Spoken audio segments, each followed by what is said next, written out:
how do we help a company show they care? And how do we help a company invest in people such that they're more engaged, they like where they are, they feel a sense of belonging, they want to be a part of this. Hi, we're here with Jesse, who's the founder and CEO of Tanda. Jesse, you want to tell us about yourself, introduce yourself, and talk a bit about your background story? Yeah, thanks, Allison. Really excited to be here. So Jesse, founder and CEO of Tanda. Yeah, a bit about me. I'm originally from Canada. I was a software engineer for many years. Eventually started a company, got acquired by Yahoo, moved to the Bay Area, and yeah, we're just really excited to be here. So, something that a lot of people find really, really interesting about you is your personal journey from, high school graduate to college dropout to now becoming a three-time founder and CEO. Do you want to talk a bit more about that? Sure. Yeah, I'm actually both a high school and college dropout. Uh, yeah, and yeah. So for me, it's always been this life journey of finding something fun, finding something I really want to be a part of. So in high school, I was part of this high school cheerleading team. I liked it so much that I dropped out for a year to do an extra year of cheerleading. And then when I went to college, I dropped out to start a company and kind of go in that space. And so, but in the end, what really drives me is like, if I really like what I'm doing and I don't want to leave, I want to stay there. And so that's a big part of it. And in the end, yeah, was a founder and created a company, and here I am. I think a common theme, especially across what Tonda is doing, is community. So, for you as a person, what does community look like to you? How exactly do you define building a good community? Yeah, to me, community is it's like the idea, a sense of belonging and a sense of like, hey, you and a fellow group of people have this common core purpose. But ideally, it's a situation where, hey, irregardless of what school or job or thing we grow to down the road, we still want to be together. So to me, it's really this idea of as a core set of people where we all belong, we want to support each other, have a common purpose, and we want to be there for the long term. Being a three-time founder and also, having done many internships during your time at Waterloo, I'm sure you know what a good and a bad boss looks like. Do you want to tell me a bit about the best boss you've ever had and kind of the top takeaway you learned from that experience? I've definitely had a lot of bad bosses and some really good ones too. And when I think about the best bosses, they're the ones who really invest in you and really want to put their job on the line, be there with you. So as an example, you always hear this thing: people don't leave, uh, you know, their job; they leave bad bosses. And so I really believe in that, in the sense that when you see people leave to go to another company, they usually go in groups and they follow each other. And so why is that? And I think a lot of the time comes to, if you have a great leader that you feel like they really support you, they really kind of grow and invest in you. Those are the best kinds. And I guess kind of on that topic of, building community and being a good boss in that way, do you want to talk a bit about Super Wednesdays, which is something that you've kind of brought through your time at Splunk and now Tonda? Yeah, so Super Wednesdays is actually what I call the McDonald's origin story. At a very young age, I used to work at McDonald's, and I remember the owner was really clever, and so every month he would sponsor the entire store. It's only $100, but he say, "Hey, we have $100 for you all to plan some kind of event and things like that." So that one day a month is the only day where no one wants to work. Historically at McDonald's, like every shift, it's like, oh, if there's an extra shift, it's gone. Everyone wants extra hours. But that is the one day where no one wants to work because everyone wants to join these events. And so for that $100, I just remember how much fun it was to go, like, ice skating, go to the movies, ski trips, there's all these things. But the idea here is just for that small amount of money, it really unlocks this idea, hey, we can all do something together. And invest in each other's time, and so we love that. So kind of zooming that out, everywhere I've worked since, this idea of, hey, can we have like monthly team events or some kind of thing where we get together and do something fun? And for us, it's more than that. It's really about getting to know each other. A lot of natural mentorships grow, like more senior people, more junior people, and so yeah, it's just a really big fun part of our culture, and it all came from something I learned from McDonald's. So, shifting gears just a little bit, let's talk a bit more about Tonda, the company.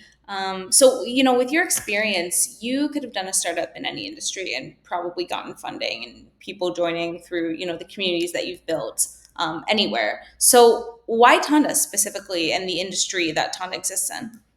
Yeah, I thought about that a long time. I always tell people if I ever build another company, I would build Honda. And there's a lot of reasons for it, but I think the top three are, number one is like if I ever built another company, I felt like it's got to have like an inspiring mission that I'm personally excited, and I think the team would be too. And so for us, that's bringing financial security to everyone. I think there's a world where there's just a lot of inequality and a lot of opportunity for people to improve. And so that's the first most important.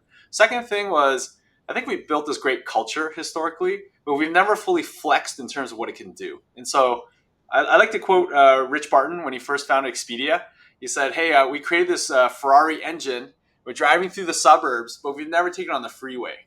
And so when they launched Expedia, they finally let it rip and see what it can do. And so I feel the same way about this great culture that we've built, where we've never really tapped into the true potential of what it can do. And I think having a company founded around it could really be it. And the third thing was really around impact for the world. It's like, hey, if we have this great culture, this great inspiring mission, and if we were really to achieve it, what would the world look like in the end? And so it's got to be something that we look back and be really proud of. And so I think, yeah, for us, it was met all three. So people love to throw around the word culture. How do you personally define culture? Yeah, that's a very ambiguous question. A common definition of culture is well a common core set of values for a company. But I like to use more layman's terms, and that is well, what's it like to work there? And so, if I was to describe the culture of Tanda, I used to give this analogy, and that was I used to be a VP of engineering at Splunk, and I used to share with my teams like, hey, our culture is something like one day when you have my job or something like it, my hope is that you would want to build a culture of your team just like it was when you're here. And so when we created Tanda, I was thinking, how do we take that to the next level? And so I'm really inspired by like PayPal and PayPal Mafia and Yahoo Mafia. And so basically, these are the great companies that alumni from these companies eventually spawn off to create these amazing set of other companies. And so for me, I was like, I want Tanda or hope that Tanda would be the greatest mafia in the world. And what I mean by that is, you come join Tanda, you have a great time. I would love for you to be here for the rest of your career. But one day when you graduate, my hope is that maybe you decide to be a founder or a leader. And when you build your own company, you would want to create its culture just like it was at Tanda because you're inspired by it and really like it. So that's my hope for our culture. Let's get down into Tanda as a product. So let's say I am a company that's interested in buying Tanda. How would you pitch it to me? How would you convince me that I should use it? I think for companies, the number one thing that they're after today is probably retention is probably the number one problem. So meaning when an employee leaves, it's very expensive. It's hard to recruit. There's ramp up time, training, loss of productivity. So there's a lot of issues. And another part of it is also what's your eNPS score? So meaning when people ask your employees, hey, what's it like to work there? Should I join you? That word of mouth referral is everything. And so for us at Tanda, our hope and our mission is really simple. We want to take this great culture that we've built and extend it and help companies have the same thing. And so I talked to a lot of owners and a lot of founders where, hey, I want to invest in my team. I want to have fun. I want to improve retention, but I don't know how. What are some things I can start with? So we as a company, when we come in, sure, we have this product to unlock that, but more importantly, we want to work with you to understand your employees, get to know them, and see what are the things that are keeping them there, and what can we do to really amp up investments in a good way. And which companies out there would you say are a great fit for Tanda, just in general? Yeah, there's a few triggers. So I think number one is if you have a very like blue collar staff, like if you think of a general employees, if there are a lot of construction workers, people are hourly, that's one. Second thing is if you have a new Gen Z coming in, I mean with a lot of founders and executives who are boomers, and they have a hard time. Um, Mapping to, hey, what is Gen Z like? How do we create a better environment for them that's more welcoming, especially since they grew up in the digital age where mobile phones and social is just like baked into their DNA. And so there's kind of this big divide about how do we have them feel like they belong. And so that's the second one. Then the third one is if you're really interested in building your brand and reputation, that's something that we really amp up. And so the idea here is historically companies are more like transactional, meaning, hey, you like work your hours, collect your paycheck, go home, do your thing. But nowadays, it's more transformational. So we have to think about the holistic view of a person and how do we invest in them. And so we really help with that. And that is how do we help a company show they care? and how do we help a company invest in people such that they're more engaged, they like where they are, they feel a sense of belonging, and they want to be a part of this. Tanda, dog foods, all of these cultural points. So, what would you say the culture is like at Tanda? When I ask people like why they want to join, especially people who used to work with us at different teams, they say the number one thing is they really like to have fun.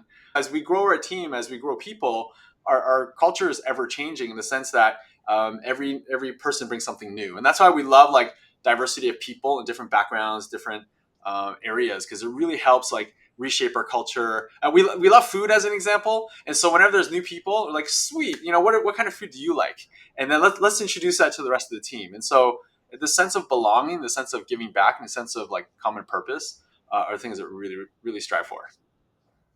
Awesome. Well, I think that's all the questions that we have for today. Thanks so much, Jesse, for your time. It was really great to kind of introduce you as well to the Tonda community. We're looking forward to hearing more from you. Thanks. Yeah, it's fun to be here.